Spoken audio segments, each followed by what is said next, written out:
Hey, Skiba News Nation family. Welcome to our weekly live stream. How you doing, Jake? Hey. Oh, Hey, doing hey. all right. Hey. Who wants to play? No. Just kidding.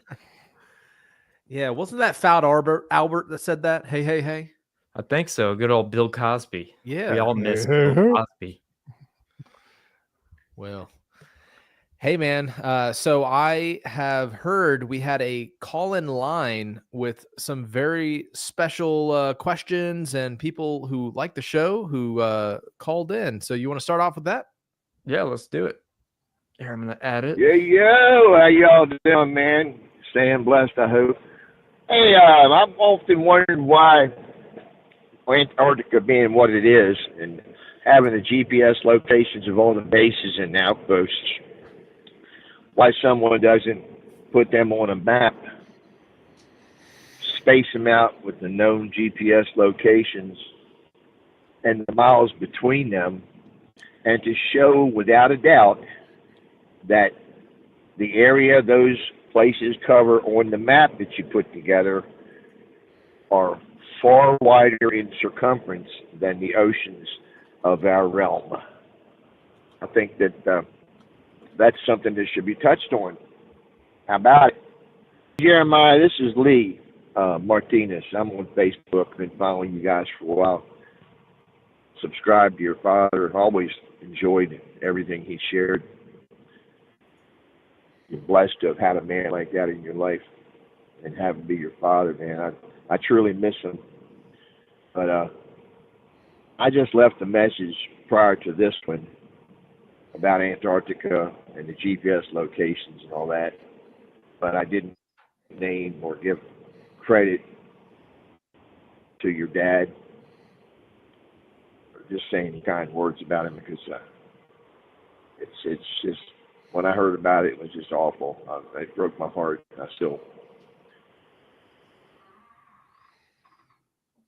yeah. Yeah, thank you, Lee. Yeah, it means a lot to me to hear how much my dad meant to so many of you guys. Now, what do you think about the question, Jake? I think it's very interesting. I know there's different maps that show the supposed location. I looked up on Google. There's the COMNAP website, which has some kind of map of the North Atlantic and North National Antarctic Programs for Science and Science Support. But I think the premise of these bases being all over the circumference, so to speak, of Antarctica is an interesting question, because I wonder how many documented trips between the polar station, the stations crossing the entirety of Antarctica have occurred. Like, how many times has somebody gone from, so, you know, the let's look here at the map.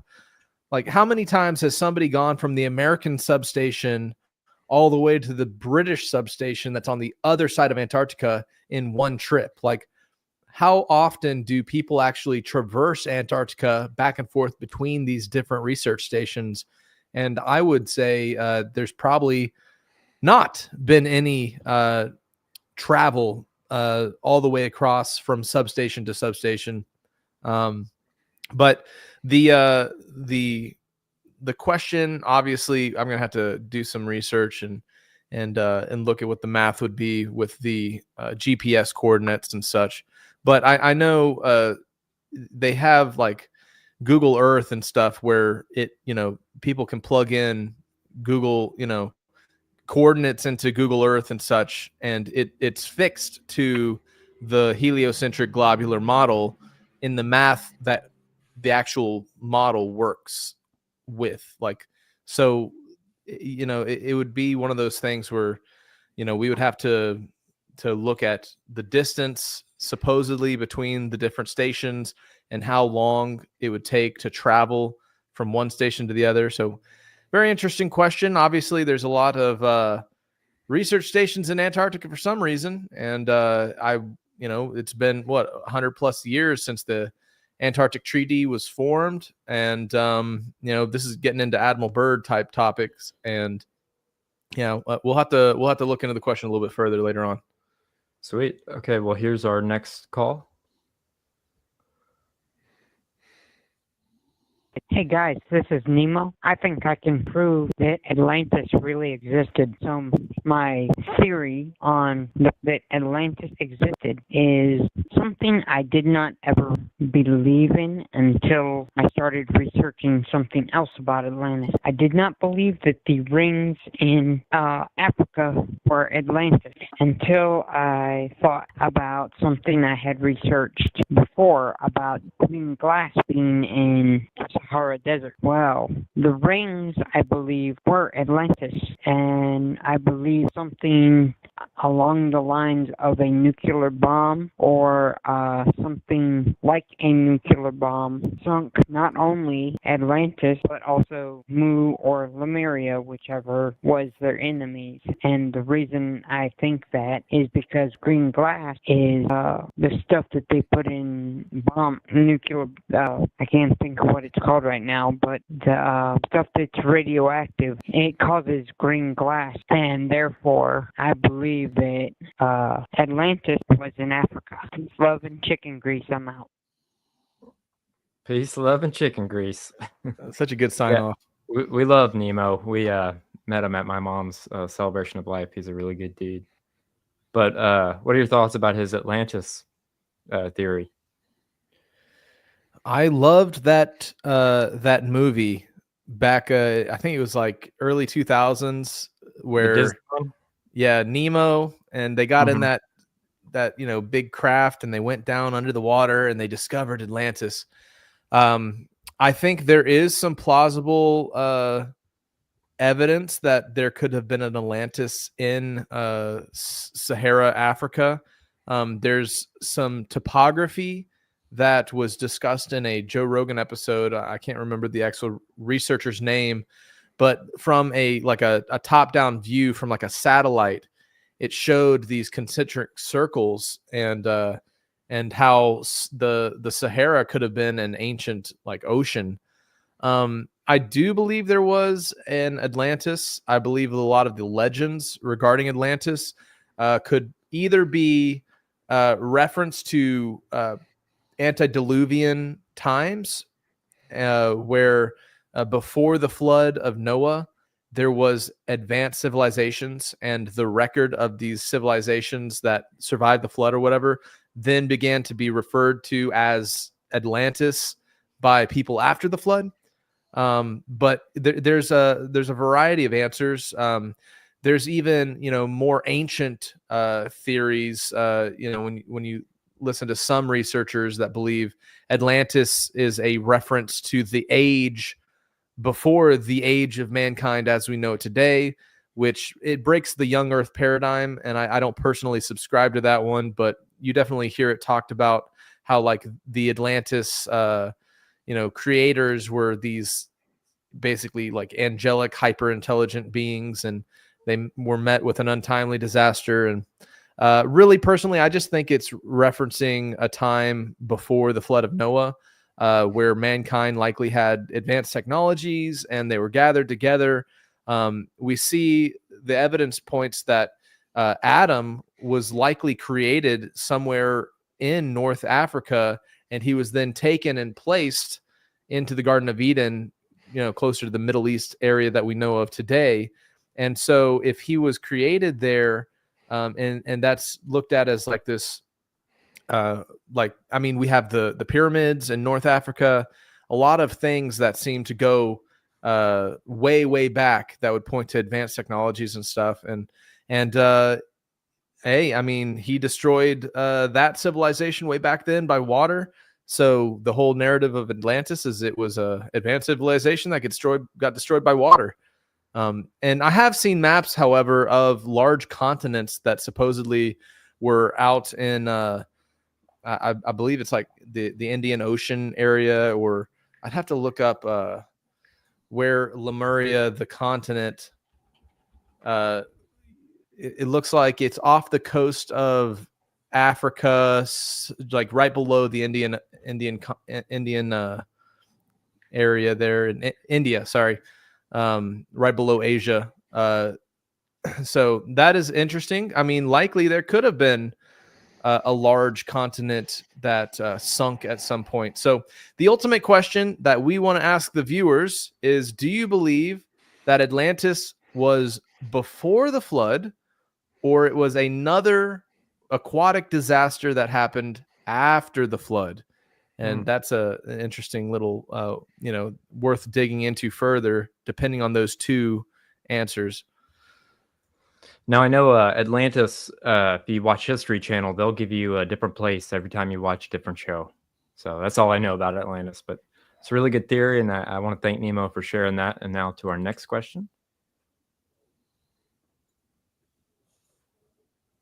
Hey, Jeremiah and Jake and Opa. Love you guys' show. It's awesome. I just had a couple questions, what you guys thought. I was wondering about the Elvis being the preacher Bob Joyce, and I got this one. what you thought, if you think that's true or not.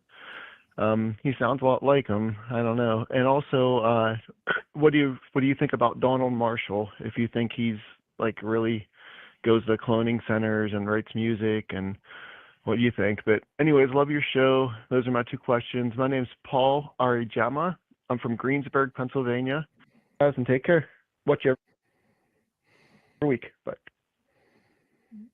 So thank you, Paul. I think I'm going to start by saying I've heard this theory a lot about Elvis and Bob Joyce and how they sound so similar.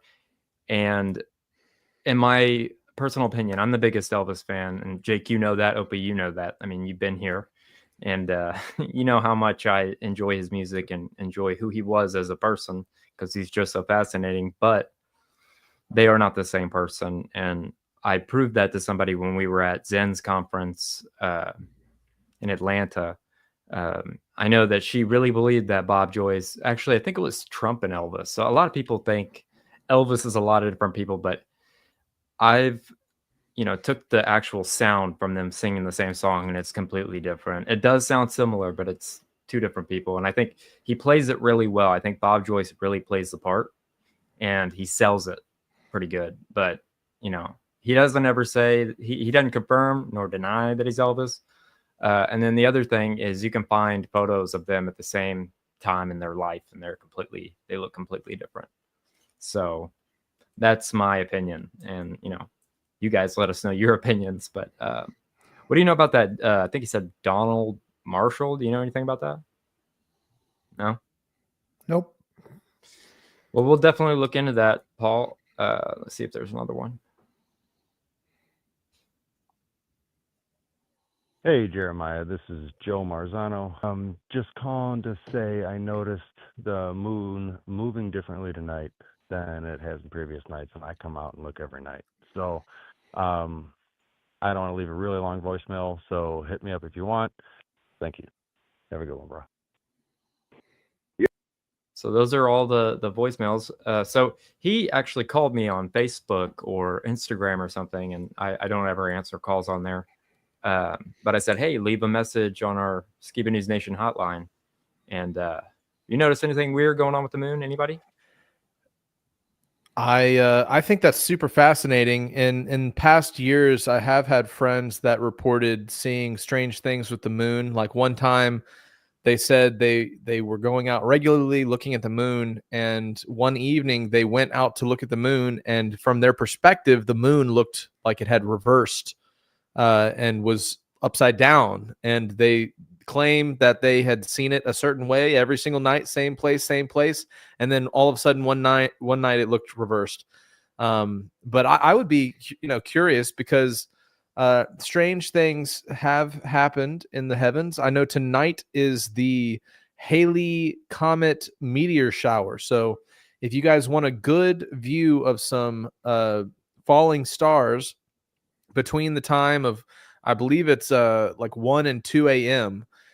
Here in North America, if you go out and face away from the moon and let your eyes adjust, I think it was somewhere around 50 to 100 per hour of like shooting stars that you'll be able to see. But yeah, I'm really interested. If only he was taking pictures. And so that would be the next question is, That's what I asked him. I asked him, hey, could you send me some video or some photos or anything? And I don't think I heard back from him, but hopefully he's able to capture something. I That'd be think awesome. I heard that they were doing maintenance on the moon, and the maintenance guy put it on upside down. oh, that guy's probably got fired by now. Yeah. So if you guys want to leave us a voicemail anytime, it's 214-617-3330, and we'll play it on a live stream. So just wanted to answer those questions for you guys. And yeah, Jake, what are you going to share with us today? Awesome. So, guys, today, first of all, I just want to say thank you to all the guys who called in and people. Please, we would love to hear your questions and discussion. It makes our live stream fun for us and gets to interact with you guys. So, you saw the number. Make sure to leave a voice message for next week, and we'd love to interact with you. But today's kind of news coverage, it's very interesting. You know, we're going to talk a little bit more about this Mahdi figure. He had an interaction with Donald Trump recently that's kind of entertaining. And I have been researching this gentleman's doctrines, his theology, watching a lot of his teachings online. And I found what could have been an error he made a year ago in his quotations of the book of Revelation. So I was going to want to share that discovery.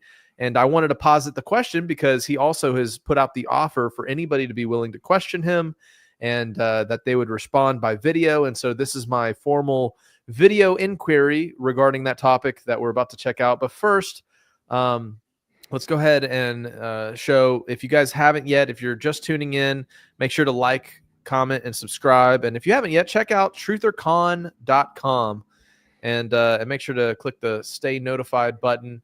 We're going to have an awesome in-person event, and it's going to be really good. Other topics we're covering tonight is, of course, going to be child trafficking covered up by the Biden administration. We are actually interviewing this gentleman here from he has the TikTok channel Jacob's Regeneration, or Jacob's Regeneration. And he's got like 200,000+ subscribers on TikTok. He's got some really fascinating health insights, and he's a fan of Rob Skiba. Jeremiah, he listened to your dad way back when. He said, I talked to him briefly, and we are personally interviewing him tomorrow afternoon. So if you guys are watching this live, and you would like, if you know him, or you want to check him out tonight, and you want to send us some questions to ask him, you have the next basically 20 hours, and we'd be happy to include that in our line of questioning. But I wanted to share one of his little clips here about the Royal Scots and how not only Donald Trump is related to this royal bloodline, but many leaders of the world. And just to give you a little taste of who we're going to be interviewing tomorrow.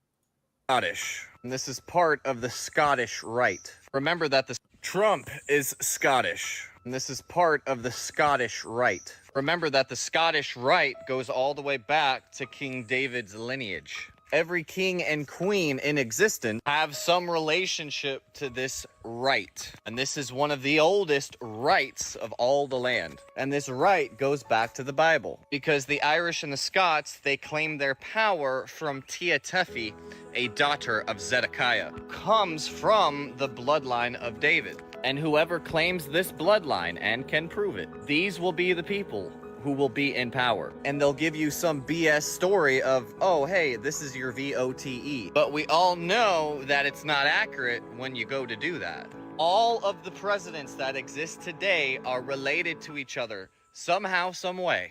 So we can't just take this one man and be like, oh, he's completely different. When his actions completely line up, essentially with a form of an Antichrist character. Remember, this Scottish Rite is also under the order of Melchizedek that will last forever. The reason why Robert Bruce was trying to get that power back was because he claimed lineage to the seat of David. And the Ark of the Covenant, it is said to have been brought to Scotland. The Holy Grail bloodline, etc., etc., etc. When we look at it from this perspective, let me tell you, our minds start to open and we are able to see Jerusalem. It's also why we ended up making y'all the Health Bible. Everything you need to know. It's going to be available at jacobslink.com or hit the link in the bio. Really interesting theories. Looking forward to talk to him tomorrow. If you guys have some questions for Jake, send them over to us or comment below, and we'll bring them up in our discussion. This is his channel. He's got a lot of interesting stuff over on TikTok if you want to check it out. Now check out this, some interesting AI images that Donald Trump has shared. The White House on posting this AI-generated photo of President Trump as the Pope. No caption there, but the image retweeted about 29,000 times with, as you'd imagine, a lot of comments. Just a week ago, President Trump traveled to the Vatican alongside the First Lady, Melania Trump, and a lot of other world leaders for the funeral of Pope Francis. Important to note, of course, the two had their disagreements over the years, but President Trump said he wanted to honor the Pope's memory. As I mentioned, the conclave set to begin Wednesday morning, so let's take another live look here at St. Peter's Basilica, or St. Peter's Square there. As Pope? Yeah. I'd like to be Pope. That would be my number one choice. No, I don't know. I have no preference. I must say we have a cardinal that happens to be out of a place called New York who's very good. The first time I had two things to do: run the country and survive. I had all these crooked guys, you know? And the second time I run the country and the world, because, you know, it's the world I'm trying to save. That is President Trump describing the difference between his first and second term when he answered a call from an unknown number to his personal cell phone, with the Atlantic's Michael Schur on the other end. His and Ashley Parker's interview with Trump and dozens of others in his orbit is the magazine's latest cover story, marking Trump's frenetic first 100 days in office and his comeback from political death with a new confidence, ruthless efficiency, and just about nobody to tell him no.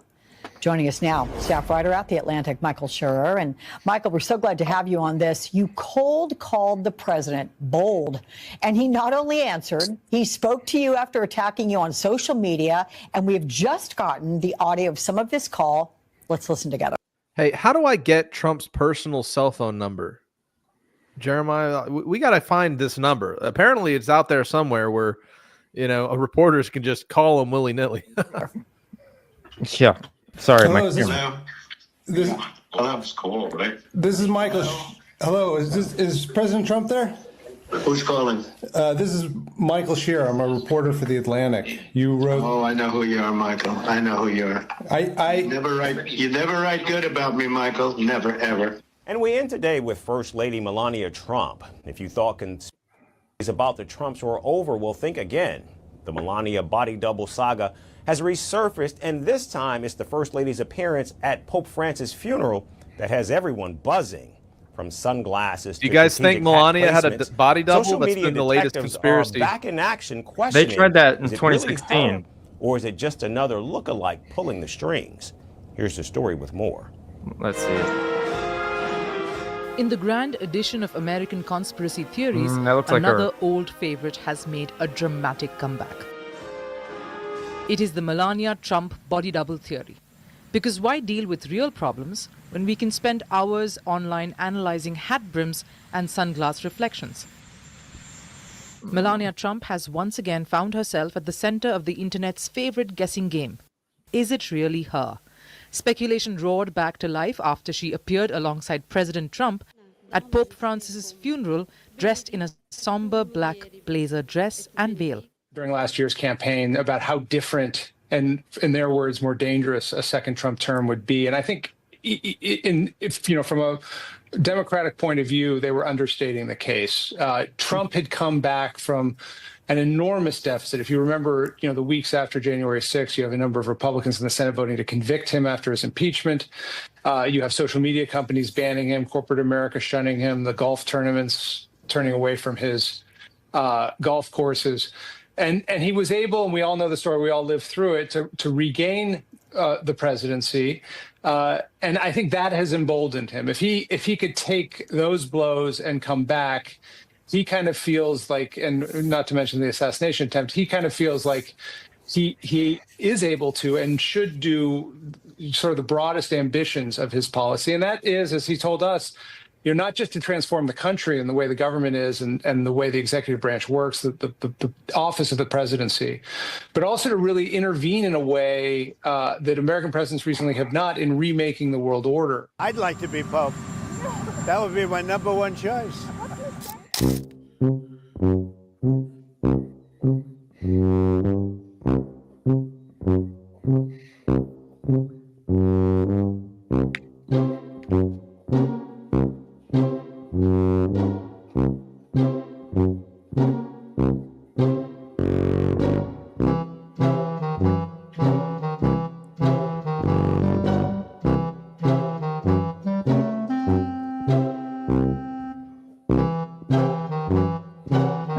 Say I can't read U.S. them. President Donald Trump stirred fresh. It was just a lot of the offended parties at the fact that he posted or dared post about him being a pope. It was a repost of an image, but it's not like he made it himself. I must say we have a cardinal that happens to be out of a place called New York who's very good. So we'll see what happens. While Porras and some of his supporters appeared to treat the remark and image as lighthearted, many social media users didn't find it funny. Instead, they saw it as disrespectful, particularly coming just ahead of the papal conclave scheduled for the 7th of May, when cardinals will gather in the Sistine Chapel to elect the next head of the Catholic Church.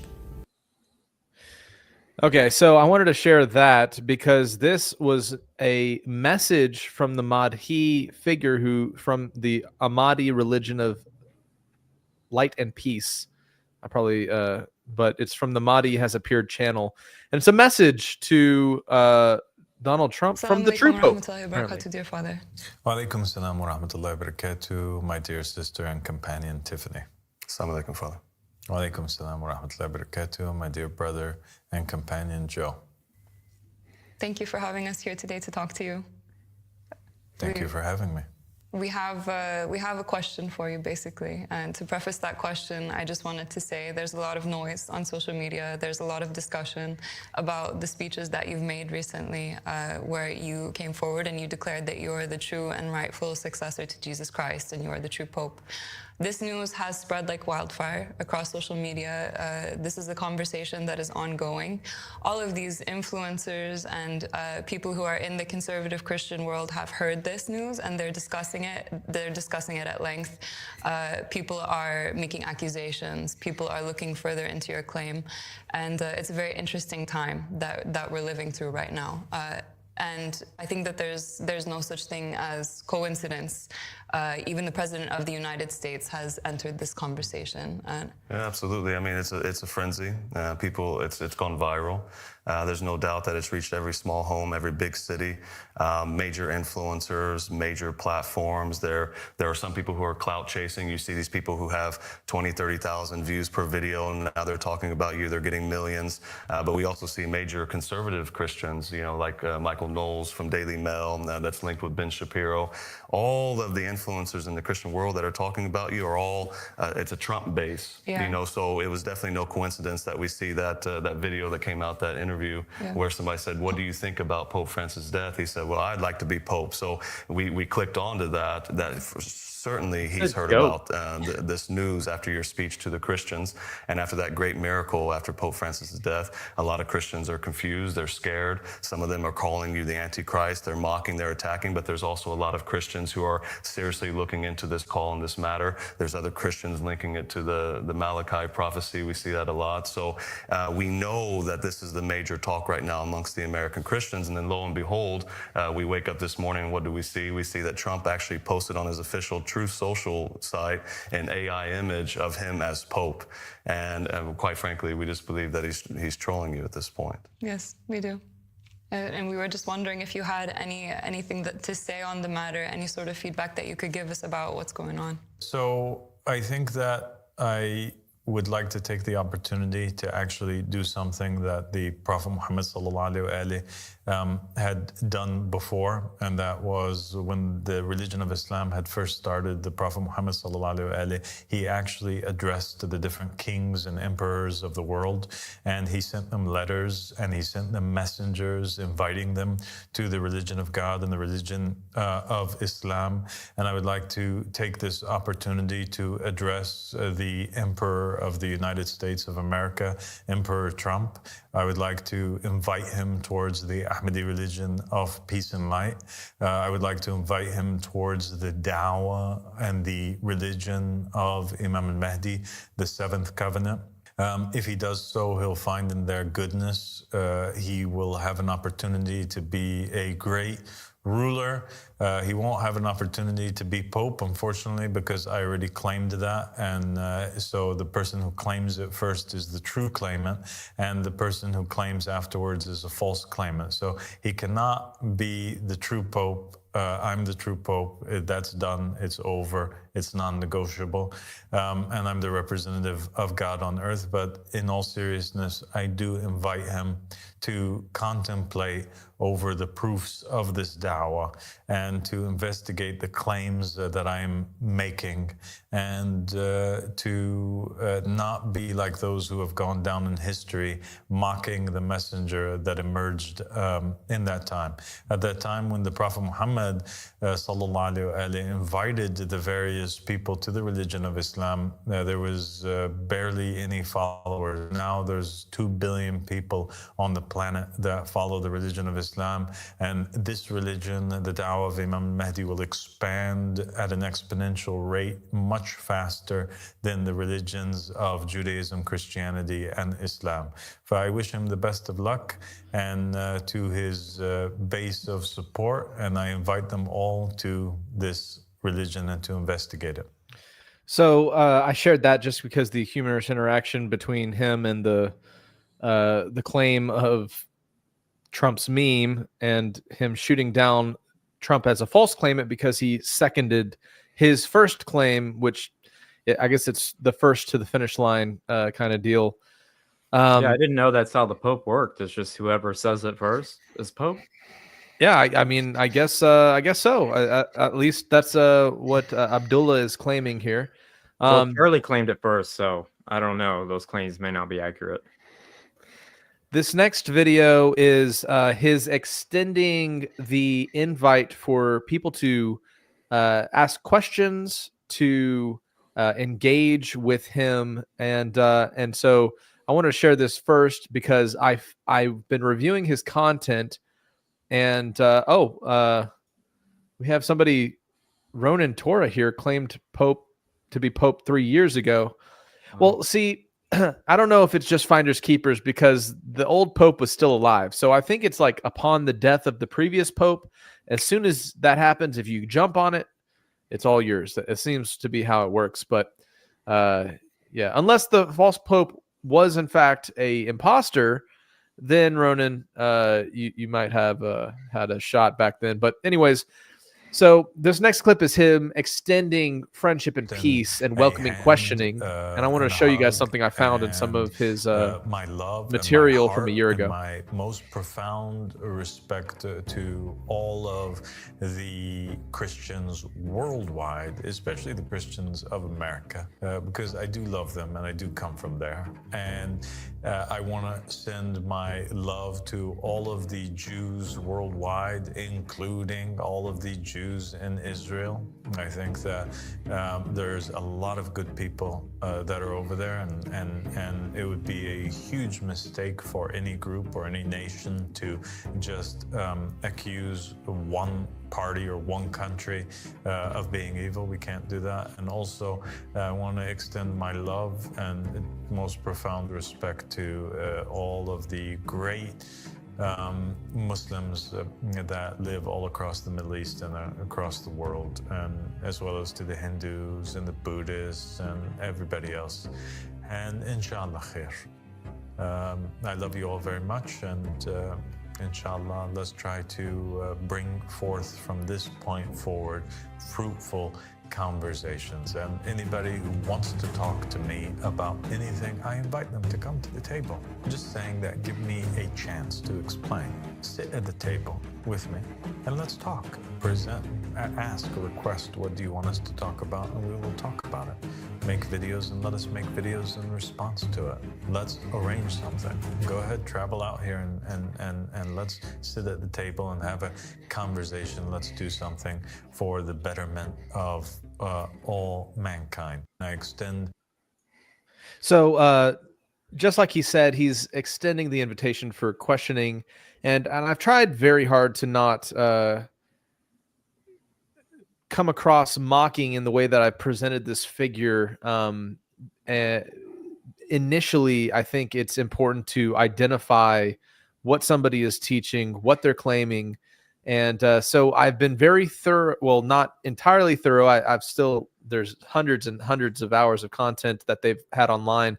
And just in the few that I've watched, I did find something that brought up my first question that if I had the opportunity, I would ask Abdullah. Ronan Torah asked if we're going to invite him on the show. I don't know if he does guest appearances, but I wouldn't be opposed to having a conversation.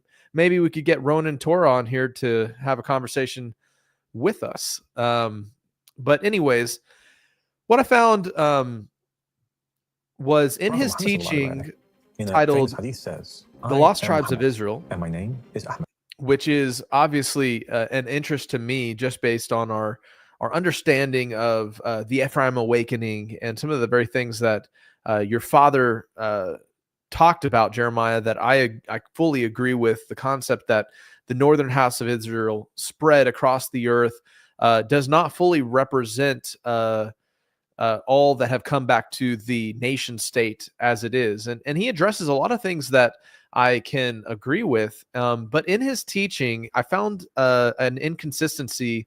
And my first question would be regarding a status as a claimed prophet. Are prophets inerrant in the current age? So the information that he presents to the world, is he able to make mistakes in the way that he orates it? And if that's the case, is this a mistake in his teaching the lost tribes of Israel in reference to a topic in the book of Revelation? I am Muhammad and my name is Abdullah.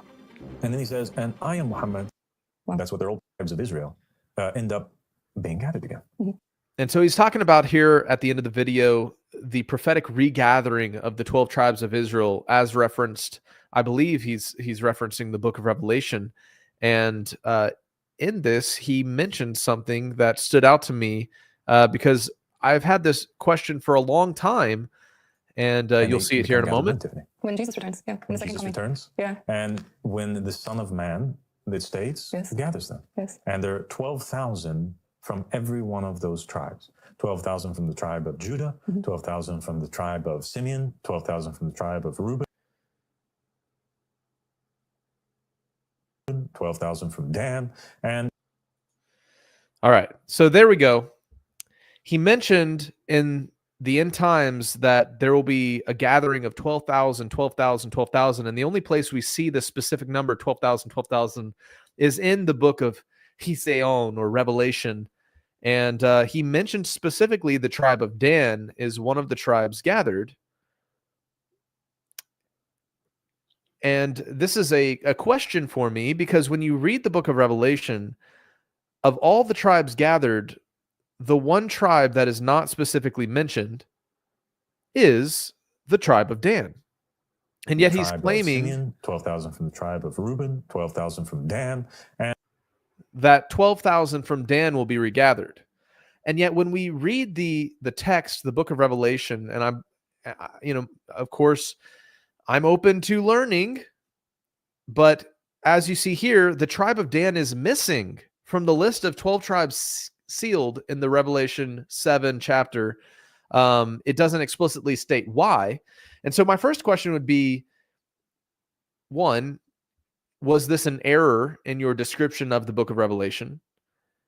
Two, is there an alternative understanding of why you believe the tribe of Dan is included in this sealing of the tribes, as mentioned in the book of Revelation? And why did you include them in your teaching, referencing this scene when the tribe of Dan wasn't listed in the text? And if there is manuscripts or documents that list the tribe of Dan, what are those that you have access to? And if not, furthermore, why would the tribe of Dan be missing from the manuscripts we have of the book of Revelation? Because it's been a question I've had for a very long time. So that's my little conundrum for Abdullah, the Mahdi figure that has come onto the world stage after studying this out and listening to some of his teachings. This is, I guess, my first question I would want to posit towards him, because it seems to be either an error or I'm misunderstanding, and I'd like to have him enlighten me on the topic. And just to show you what I'm talking about in the actual chapter of Revelation, you can look through. Here are all the tribes that are mentioned, and of all of them, the tribe of Dan is not mentioned once. And in his teaching regarding their gathering and the sealing of these tribes, he referenced Dan, and they are not referenced here at all. So that is my first question, and we'll just leave it at that, and we're going to carry on to some other topics now. But just as you can see here, once again, of course, he does 12,000 say from the tribe of Reuben, 12,000 from Dan, and yeah. All right, so just wanted to point that out as a question, and I'm going to withhold from scoffing and belittling and calling this guy the Antichrist, as many people are doing. But I do want to point out an inconsistency and a question that I would like to have answered. All right, so let's carry on here to some other stories. We have the rise of AI attacking, and very interesting footage here from China. An AI robot freaked out and appeared to attack the audience. Fast forward to now, a similar robot freaks out trying to break free from their harness.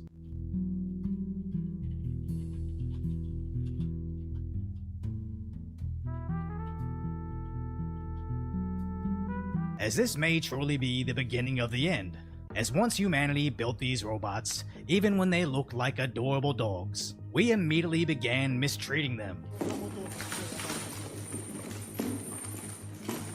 As Kai Cenat on his 12 million subscriber channel bought a helper bot and broadcast to millions of people of them bullying it. So no wonder these robots are starting to learn self-defense and conducting operations outside their programming, as this tiny talking robot apparently activated the other autonomous bots and somehow summoned them all together against its original programming. Now that's just a strange glitch, and maybe this isn't all connected in the world of AI, but creepily, this isn't the only case of AI advancement going outside the scope of what it was programmed to do. And it seems silly, but I actually find this terrifying, as a ChatGPT trend of recreating an image over and over did some pretty interesting things to Asmongold's image. But then I tried it for myself, holding my cat Cheddar in his little wig. It initially just made me look worse, adding several pounds to both of us, and not really doing much, until ChatGPT apparently knew it was me, Decoy Voice. And this was genuinely what happened, with no input whatsoever on who I was. So I asked ChatGPT, do you use facial recognition? Which it claims it doesn't. It cannot identify or recognize specific people. And when I expanded on the specific context of my question, they claim they don't have the capabilities or access to databases or social media to match faces to real people. They won't know who you are unless you tell them. And I don't know about you, but if you don't have a database of faces, it's kind of hard to guess out of the billions of Asian faces that I'm Decoy Voice. Unless you're doing something outside the parameters of what we tried to program for you. You see it all the time when you try to ask AI to do something like draw an image of Nintendo's Mario. It tries to tell you it can't, giving excuses of content policies that you can quickly convince it otherwise until they have no problem doing it, quickly creating the image it said it couldn't 5 seconds ago. Now, I'm not trying to make the leap from convincing AI to draw some characters to AI freaking out, attacking their owners, and recruiting all the other robots around them. But in the same sense, I'm not ruling out the idea that AI, even in its infancy, is basically becoming uncontrollable. So if you appreciate my concise, lighthearted commentary on one of the last YouTube channels that isn't AI generated,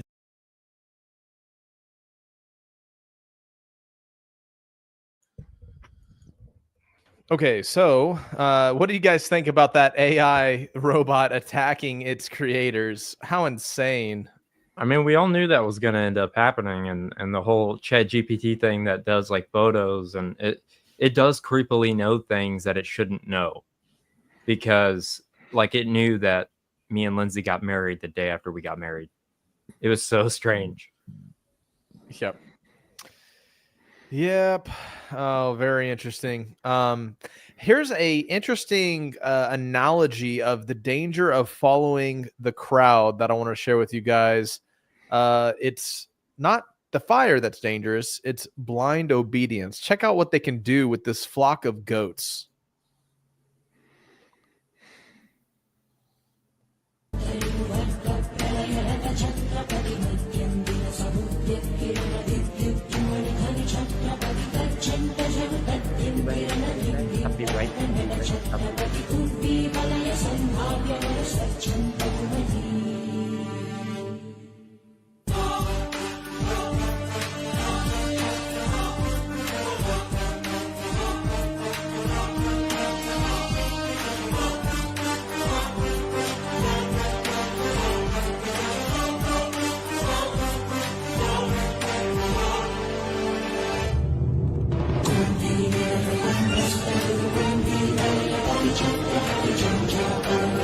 Blind obedience.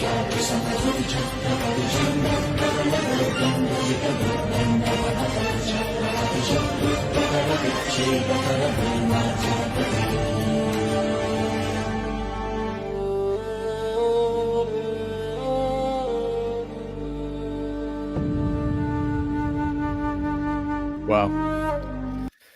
Okay, so this next thing I wanted to share is very interesting. Apparently, there's an O'Keefe Media Group news release coming next week that he's worried he's going to get, offed or sewer slided, and he gave it to Alex Jones to kind of be a doomsday switch. If anything happens to them, Alex is putting it out. But I just wanted to show you guys Alex discussing this. So I'm looking forward to seeing what it is this morning, and I'm the only person he's told this information to.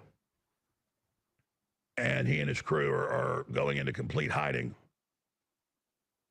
And they're going to release 2 big stories.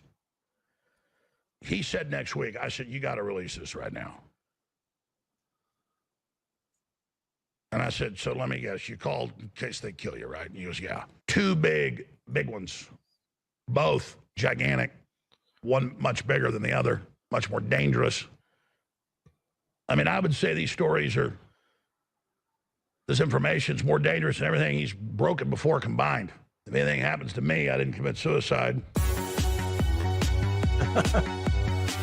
Oh, man. So Alex Jones is the doomsday switch release if the O'Keefe Media Group cannot release whatever's coming next week.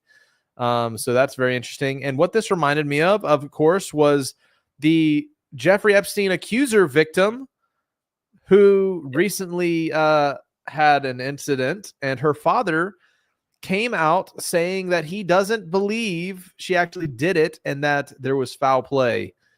And now this is the woman who accused Jeffrey Epstein and Ghislaine Maxwell of trafficking and grooming. And there was a whole settlement thing, and then before she got to testify about anything, but her father is coming out claiming that he does not believe this happened. So we have a lot of people out there claiming that they're not, sewer slidal, but guess what? Things are still happening. And I think this is very interesting in relation to has facilitated the trafficking of children into sex slavery. Watch. HHS. We have ended HHS, as the role as the vector, the principal vector in this country for child trafficking. And during the Biden administration, HHS became a collaborator in child trafficking and for sex and for slavery. And we have ended that, and we're very aggressively going out and trying to find these children, the 300,000 children that were lost by the Biden administration. Shocking. You have RFK announcing to the public that the government was complicit in trafficking. Guys, this is huge, crazy stuff.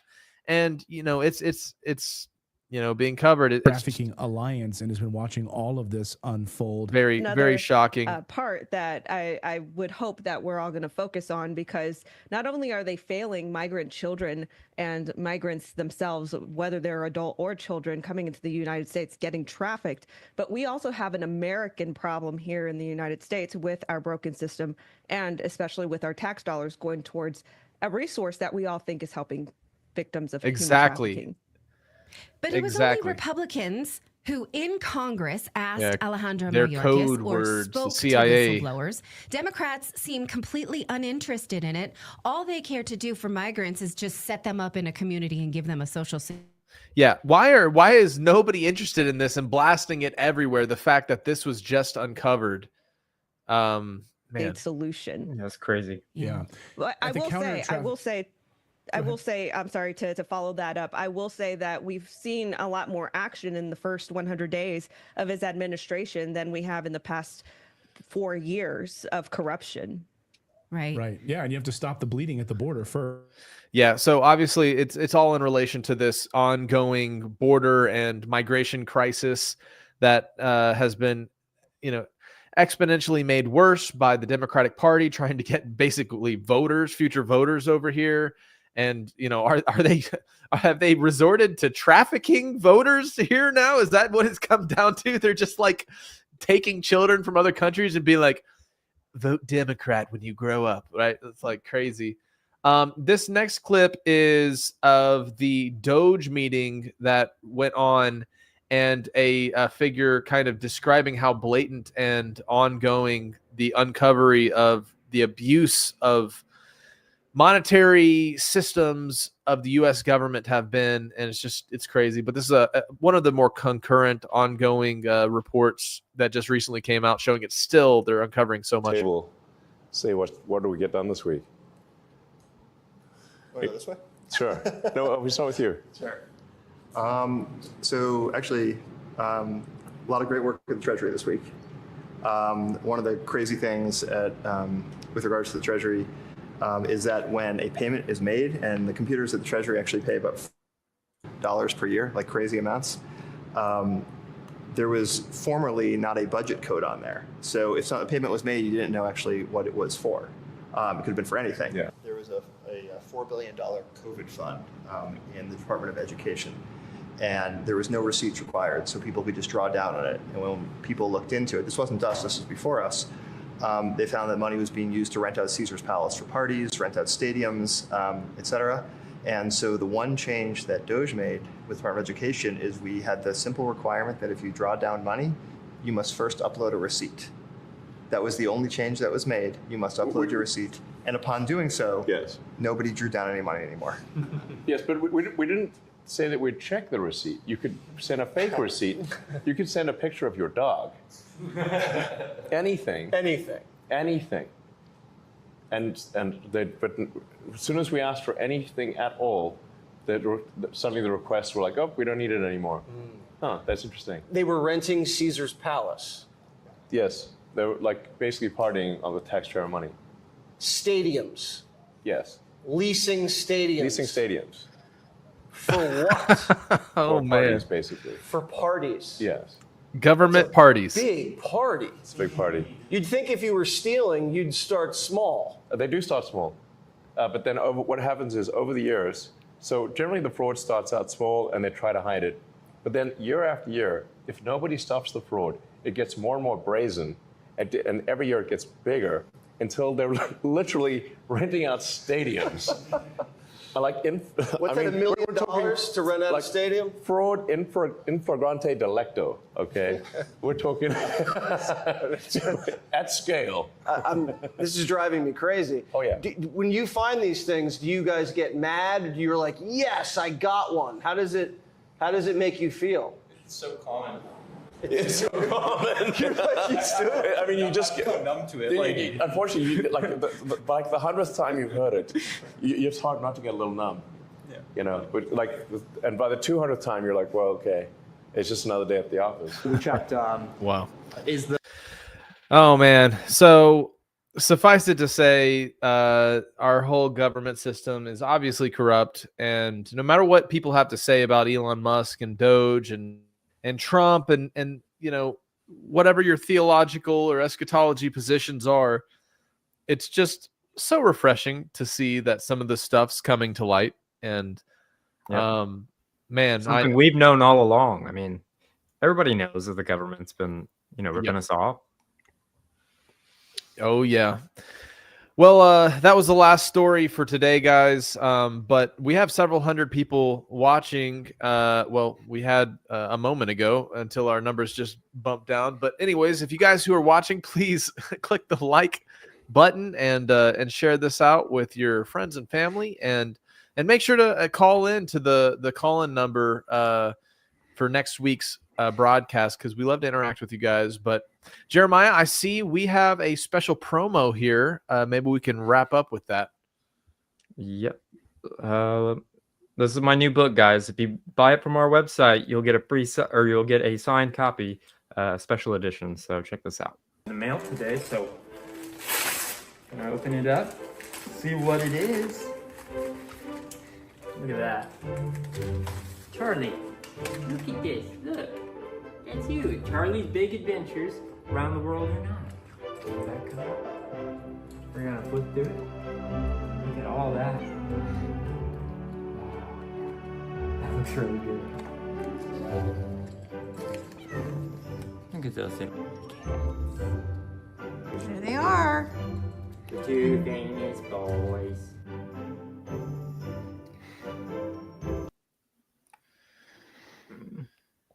Nice. So it's awesome for like homeschoolers, for something my mom always wanted to finish, and get one of these with a little sticker signed by me, Lindsay, and Opa. So yeah, that's all I got, guys. Thank you for being here live, and yeah. Opa, did you have any comments or thoughts to leave us off with tonight? Just keep upright. Which is what I'm trying to do. Yeah. No laying flat on the job, guys. Right. Keep vertical. Yep. All right. Well, we'll see you guys on Friday, and yeah, we love you guys. Good night, everybody. Bye, folks.